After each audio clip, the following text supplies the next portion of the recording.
ಹೊನ್ನಗಿಣ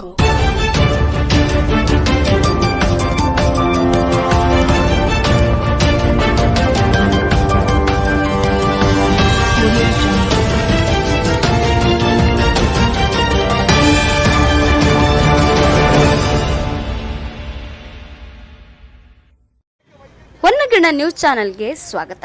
ನಾನು ಪೂರ್ಣಿಮಾ ಗಾಯಕ್ವಾಡ್. ಇವತ್ತು ವಿದ್ಯಾರ್ಥಿ ಪರಿಷತ್ತು ದೊಡ್ಡ ಪ್ರಮಾಣದಲ್ಲಿ ಹೋರಾಟವನ್ನು ಮಾಡಬೇಕು ಅಂತೇಳಿ ಸಾವಿರಾರು ವಿದ್ಯಾರ್ಥಿಗಳಿಂದ ನಾವು ಒಂದು ಪ್ರತಿಭಟನೆ ಕರ್ಕೊಂಡು ಬರಬೇಕು ಅಂತ ಪ್ರಯತ್ನ ಮಾಡಿದ್ರು ಸಹಿತ ಇವತ್ತು ಸರ್ಕಾರ ತನ್ನ ವ್ಯವಸ್ಥೆಯನ್ನು ಬಳಸಿಕೊಂಡು ಇವತ್ತು ವಿದ್ಯಾರ್ಥಿ ಪರಿಷತ್ನ ಹೋರಾಟವನ್ನು ಹತ್ತಿಕ್ಕುವಂಥ ಪ್ರಯತ್ನವನ್ನು ಮಾಡ್ತಾ ಇದೆ. ನಾನು ಈ ಮೂಲಕ ಇಲ್ಲಿರ್ತಕ್ಕಂಥ ಜಿಲ್ಲಾ ಉಸ್ತುವಾರಿ ಸಚಿವರಿಗೆ, ಇಲ್ಲಿರ್ತಕ್ಕಂಥ ಶಾಸಕರಿಗೆ, ಇಲ್ಲಿರ್ತಕ್ಕಂಥ ವ್ಯವಸ್ಥೆಗೆ ಒಂದು ಎಚ್ಚರಿಕೆಯನ್ನು ಕೊಡ್ತಾ ಇದ್ದೇವೆ.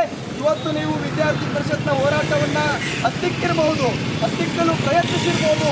ಆದರೆ ಮುಂದಿನ ದಿನಗಳಲ್ಲಿ ನಾವು ಸಾವಿರಾರು ವಿದ್ಯಾರ್ಥಿಗಳ ನೇತೃತ್ವದಲ್ಲಿ ಇದೇ ವಿಷಯಕ್ಕೆ ಹೋರಾಟವನ್ನು ಮಾಡ್ತೀವಿ. ನೀವೇನಾದರೂ ಸರ್ಕಾರಿ ವೈದ್ಯಕೀಯ ಕಾಲೇಜನ್ನು ಕೊಡದೆ ಹೋದರೆ ಅವಾಗ ನಿಮ್ಮ ಸರ್ಕಾರ ನಿಮ್ಮ ಯಾವ ಇಲಾಖೆಯನ್ನು ಬಳಸ್ಕೊಂಡು ತಡೀತೀರಿ ಅನ್ನೋದನ್ನು ನಾನು ಕೂಡ ಸಂದರ್ಭದಲ್ಲಿ ನೋಡ್ತೀನಿ. ಇವತ್ತು ಈ ಸಾಂಕೇತಿಕ ಹೋರಾಟದ ಮೂಲಕ ನಾನು ರಾಜ್ಯದ ಇಲ್ಲಿರ್ತಕ್ಕಂಥ ಉಸ್ತುವಾರಿ ಮಂತ್ರಿಗಳಿಗೆ, ಇಲ್ಲಿರ್ತಕ್ಕಂಥ ಮುಖ್ಯಮಂತ್ರಿಗಳಿಗೆ ಮತ್ತು ಎಲ್ಲ ವ್ಯವಸ್ಥೆಗೆ, ಸರ್ಕಾರಕ್ಕೆ ಆಗ್ರಹವನ್ನು ಮಾಡ್ತಾ ಇದ್ದೇನೆ.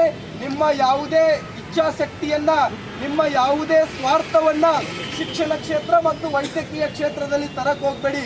ನಿಮ್ಮ ಯಾವುದೇ ರಾಜಕಾರಣವನ್ನ, ನಿಮ್ಮ ಯಾವುದೇ ಕಮರ್ಷಿಯಲೈಸೇಷನ್ ಅನ್ನ ನೀವು ಬೇರೆ ಯಾವುದಾದ್ರೂ ಫ್ಯಾಕ್ಟ್ರಿಯಲ್ಲಿ ಇಟ್ಕೊಳ್ಳಿ. ಅದನ್ನು ನೀವು ಶಿಕ್ಷಣ ಕ್ಷೇತ್ರಕ್ಕೆ ತರಕ್ಕೆ ಹೋಗಬೇಡಿ. ಶಿಕ್ಷಣ ಕ್ಷೇತ್ರಕ್ಕೆ ತಂದ್ರೆ ವಿಜಯಪುರದ ವಿದ್ಯಾರ್ಥಿ ಸಮುದಾಯ ಸುಮ್ಮನೆ ಕೂತ್ಕೊಳ್ಳೋದಿಲ್ಲ. ದೊಡ್ಡ ಪ್ರಮಾಣದಲ್ಲಿ ಹೋರಾಟವನ್ನು ಮಾಡ್ತೀವಿ. ನಿಮ್ಮ ಮನೆಗೆ ಮುತ್ತಿಗೆಯನ್ನು ಹಾಕ್ತೀವಿ, ನಿಮ್ಮ ಕಚೇರಿಗೆ ಮುತ್ತಿಗೆಯನ್ನು ಹಾಕ್ತೀವಿ. ನೀವು ಯಾವುದೇ ರೀತಿ ರಾಜ್ಯದಲ್ಲಿ ಓಡಾಡಕ್ಕೆ ಆಗದೇ ಇರುವಂತಹ ಪರಿಸ್ಥಿತಿಯನ್ನ ವಿದ್ಯಾರ್ಥಿ ಸಮುದಾಯ ನಿರ್ಮಾಣ ಮಾಡ್ತೀವಿ. ಅಷ್ಟು ಶಕ್ತಿ ಇವತ್ತು ವಿದ್ಯಾರ್ಥಿ ಸಮುದಾಯಕ್ಕಿದೆ. ಅಖಿಲ ಭಾರತೀಯ ವಿದ್ಯಾರ್ಥಿ ಪರಿಷತ್ಗೂ ಕೂಡ ಅಷ್ಟು ಸಾಮರ್ಥ್ಯ ಇದೆ ಅಂತೇಳಿ ಈ ಹೋರಾಟದ ಮೂಲಕ ಇಲ್ಲಿರ್ತಕ್ಕಂಥ ವ್ಯವಸ್ಥೆಗೆ ಎಚ್ಚರಿಕೆಯನ್ನು ಕೊಡ್ತಾ ಇದ್ದೇನೆ. ಇವತ್ತು ನಾವು ಜಿಲ್ಲಾಧಿಕಾರಿಗಳ ಕಚೇರಿಗೆ ಮುತ್ತಿಗೆಯನ್ನು ಹಾಕ್ತೀವಿ. ಮತ್ತು ಜಿಲ್ಲಾಧಿಕಾರಿಗಳ ಕಚೇರಿಗೆ ಮುತ್ತಿಗೆ ಹಾಕುವುದರ ಮೂಲಕವಾಗಿ ಸರ್ಕಾರಕ್ಕೆ ಒಂದು ಎಚ್ಚರಿಕೆಯನ್ನು ಕೊಡ್ತಾ ಇದ್ದೀವಿ.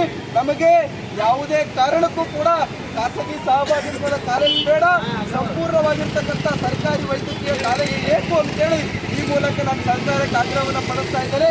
ಎಲ್ಲರೂ ಎರಡು ಕೈಯನ್ನ ಮೇಲೆತ್ತಿ ಜೋರಾಗಿ ಘೋಷಣೆ ಆಗಬೇಕು. ನಾನು ಬೇಕೇ ಬೇಕು ಅಂತೀರಿ, ನೀವು ಸರ್ಕಾರಿ ವೈದ್ಯಕೀಯ ಕಾಲೇಜು ಬೇಕು ಅನ್ಬೇಕು. ಬೇಕೇ ಬೇಕು, ಬೇಕೇ ಬೇಕು, ಬೇಕೇ ಬೇಕು,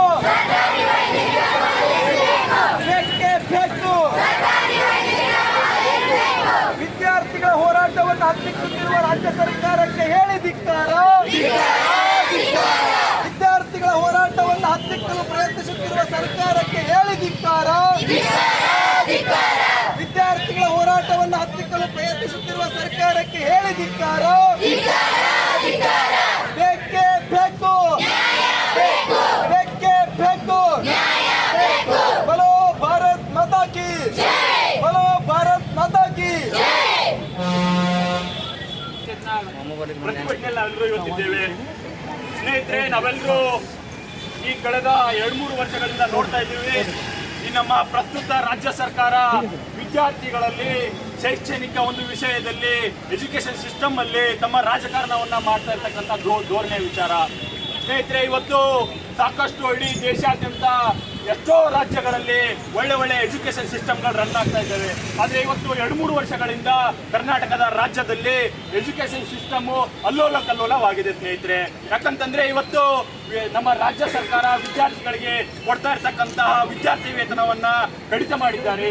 ಮತ್ತು ದಲಿತ ವಿದ್ಯಾರ್ಥಿಗಳಿಗೆ ಕೊಡ್ತಾ ಇರತಕ್ಕಂಥ ವಿದ್ಯಾರ್ಥಿ ವೇತನವನ್ನ ತಮ್ಮ ಬಿಟ್ಟಿ ಭಾಗ್ಯಗಳಿಗೋಸ್ಕರ ಉಪಯೋಗಿಸಿದ್ದಾರೆ.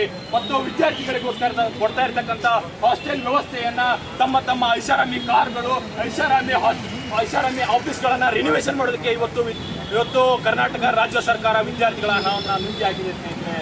ಇವತ್ತು ನಾವೆಲ್ಲರೂ ನೋಡ್ತಾ ಇದ್ದೇವೆ, ವಿಜಯಪುರ ಜಿಲ್ಲೆಗೆ ಆಗ್ಬೇಕಾಗಿರ್ತಕ್ಕಂಥ ಸರ್ಕಾರಿ ಒಂದು ವೈದ್ಯಕೀಯ ಕಾಲೇಜನ್ನ PPP ಅಂದ್ರೆ ಪಬ್ಲಿಕ್ ಪ್ರೈವೇಟ್ ಅಂಡ್ ಪಾರ್ಟ್ನರ್ಶಿಪ್ ಅನ್ನುವಂತ ಒಂದು ಮಾದರಿಯಲ್ಲಿ ತರಲು ಹೊರಟಿದ್ದಾರೆ. ಈ ಒಂದು ವಿಚಾರವನ್ನ, ಈ ಒಂದು ರಾಜ್ಯ ಸರ್ಕಾರದ ನಿರ್ಧಾರವನ್ನ ನಾವೆಲ್ಲರೂ ಕೂಡ ಖಂಡಿಸಬೇಕು. ಯಾಕಂತಂದ್ರೆ ನಾವೆಲ್ಲರೂ ಬಡವರ ಮಕ್ಕಳು, ನಾವೆಲ್ಲರೂ ರೈತರ ಮಕ್ಕಳು, ನಮಗೂ ಕೂಡ ವೈದ್ಯರಾಗಬೇಕು ಅನ್ನೋಂಥ ಕನಸಿದೆ, ನಮಗೂ ಕೂಡ ಸೇವೆ ಮಾಡಬೇಕು ಅನ್ನೋಂಥ ಒಂದು ಕನಸಿದೆ. ಆ ಎಲ್ಲ ಕನಸಿಗೂ ಕೂಡ ಇವತ್ತಿನ ರಾಜ್ಯ ಸರ್ಕಾರ ಒಂದು ಬೆಂಕಿ ಹಚ್ಚುವಂತ ಕೆಲಸವನ್ನ ಮಾಡ್ತಾ ಇದೆ. ಇವತ್ತಿನ ಹೋರಾಟದ ಮುಖಾಂತರ ವಿಜಯಪುರ ಜಿಲ್ಲೆಯಲ್ಲಿ ಮಾಡ್ತಾ ಇರ್ತಕ್ಕಂಥ ನಾವು ಹೋರಾಟದ ಮುಖಾಂತರ ರಾಜ್ಯ ಸರ್ಕಾರಕ್ಕೆ ಎಚ್ಚರಿಕೆ ಕೊಡ್ತಾ ಇದ್ದೇವೆ. ಮುಂದಿನ ದಿನಮಾನಗಳಲ್ಲಿ ಇವತ್ತು ಅವಾಗ ರಾಜ್ಯ ಕಾರ್ಯದರ್ಶಿಗಳು ಹೇಳಿದ ಹಾಗೆ ನಿಮ್ಮ ಅಧಿಕಾರವನ್ನ ಬಳಸಿ ನಮ್ಮನ್ನ ಹತ್ತಿಕ್ಕುವಂತ ಕೆಲಸ ಮಾಡಿದ್ದೀರಿ, ನಿಮ್ಮ ಅಧಿಕಾರಿಗಳನ್ನ ಬಳಸಿ ಇವತ್ತು ವಿದ್ಯಾರ್ಥಿ ಪರಿಷತ್ತಿನ ಹೋರಾಟವನ್ನ ಹತ್ತಿಕ್ಕುವಂತ ಕೆಲಸ ಮಾಡಿದ್ದೀರಿ. ವಿದ್ಯಾರ್ಥಿ ಪರಿಷತ್ತು ನೀವು ಹತ್ತಿಕ್ಕುವಂತ ಕೆಲಸ ಮಾಡಿದ್ರಿ, ಸುಳ್ಳು ಕೊಡುವಂತ ಸಂಘಟನೆ ಅಲ್ಲ ಸ್ವಾಮಿ. ವಿದ್ಯಾರ್ಥಿ ಪರಿಷತ್ತು ನೀವು ಎಷ್ಟು ಹತ್ತಿಕ್ಕುವಂತ ಕೆಲಸ ಮಾಡ್ತೀರೋ ಹುಟ್ಟದೇ ಹೇಳುತ್ತೆ. ಮುಂದಿನ ದಿನಮಾನಗಳಲ್ಲಿ ವಿಜಯಪುರ ಜಿಲ್ಲೆಯನ್ನ ಬಂದ್ ಮಾಡಿ ಹೋರಾಟ ಮಾಡಬೇಕಾದಂತ ಒಂದು ಆಗ್ರಹವನ್ನ ಇವತ್ತಿನ ಸಂದರ್ಭದಲ್ಲಿ ಮಾಡ್ತೀವಿ. ಭಾರತ್ ಮಾತಾ ಕಿ जिंदाबाद बोलो जिंदाबाद, जिंदाबाद बोलो जिंदाबाद. ವಿದ್ಯಾರ್ಥಿ ಪರಿಷತ್ ಕೊಡಗಿದರೆ ವಿದ್ಯಾರ್ಥಿ ಪರಿಷತ್ ಕೊಡಗಿದರೆ ಧಿಕ್ಕಾರ ಧಿಕ್ಕಾರ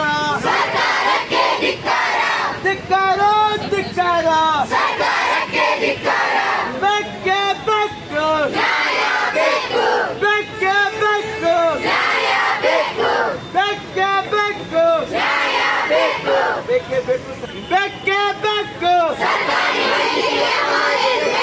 ಬೆಕ್ಕೆ ಬೆಕ್ಕು ಭಾರತ್ ಮಾತಾ ಕಿ ವಿದ್ಯಾರ್ಥಿ ಪರಿಷತ್ ಕೊಡಗಿದರೆ ಮಾತಾ ಕಿ ಬೇಕೇ ಬೇಕು, ಬೇಕೇ ಬೇಕು, ನ್ಯಾಯ ಬೇಕು. ಸರ್, ನಾವು ಜಿಲ್ಲಾಧಿಕಾರಿಗಳಿಗೆ ಕಚೇರಿಗೆ ಮುತ್ತಿಗೆ ವಿಜಯಪುರ ಜಿಲ್ಲೆಗೆ ಅನ್ಯಾಯ ಮಾಡಿದೆ ಸರ್ ಈ ಸರ್ಕಾರ. ಬಾಗಲಕೋಟೆಗೆ ಸರ್ಕಾರಿ ಮೆಡಿಕಲ್ ಕಾಲೇಜ್ ಕೊಟ್ಟಿದೆ. ಇಲ್ಲಿ ಎಲ್ಲ ಜಾಗ ಇದ್ರೂ ಎಲ್ಲ ವ್ಯವಸ್ಥೆ ಇದ್ರೂ ಸಹಿತ ಇಲ್ಯಾಕೆ ಖಾಸಗಿ ಒಡೆತನದಲ್ಲಿ, ಖಾಸಗಿ ಸಹಭಾಗಿತ್ವದಲ್ಲಿ ಮೆಡಿಕಲ್ ಕಾಲೇಜ್ ಇಲ್ಲ ಸರ್.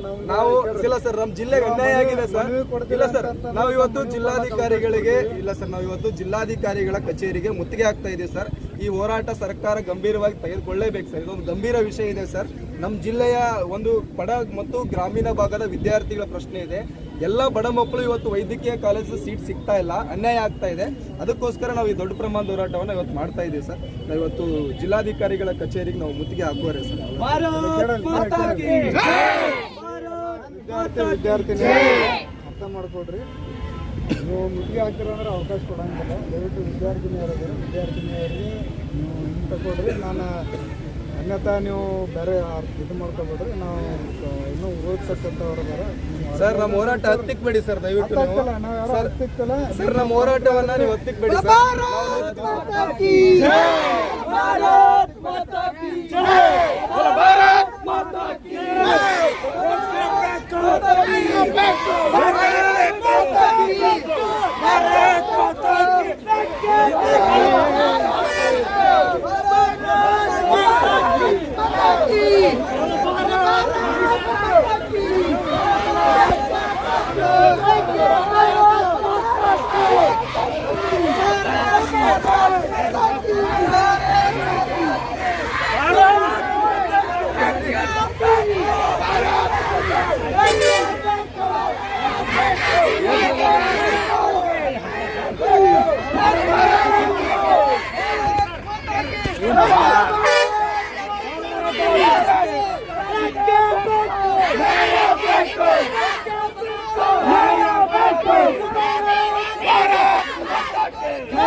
ನ್ಯಾಯಯುತವಾಗಿ ಪ್ರತಿಭಟನೆ ಮಾಡ್ತಾ ಇರ್ತಕ್ಕಂಥ ವಿದ್ಯಾರ್ಥಿಗಳನ್ನ ಸರ್ಕಾರ ಬಂಧನ ಮಾಡ್ತಾ ಇದೆ. ಇವತ್ತು ಈ ಹೋರಾಟವನ್ನ ಹತ್ತಿಕ್ಕುವಂತ ಪ್ರಯತ್ನ ಮಾಡ್ತಾ ಇರ್ತಕ್ಕಂಥ ಸರ್ಕಾರಕ್ಕೆ ಎಚ್ಚರಿಕೆಯನ್ನು ಕೊಡ್ತಾ ಇದ್ದೇವೆ. ನೀವು ಯಾವುದೇ ಕಾರಣಕ್ಕೂ ಕೂಡ ಎಬಿವಿಪಿಯ ಕಾರ್ಯಕರ್ತರ ಹೋರಾಟವನ್ನ ಹತ್ತಿಕ್ಕೋದಕ್ಕೆ ಸಾಧ್ಯ ಇಲ್ಲ. ನೀವು ನಿಮ್ಮ ಪೊಲೀಸ್ ಇಲಾಖೆಯನ್ನ ಬಳಸಿಕೊಂಡು, ನಿಮ್ಮ ಇನ್ಯಾವುದೋ ಇಲಾಖೆಯನ್ನ ಬಳಸಿಕೊಂಡು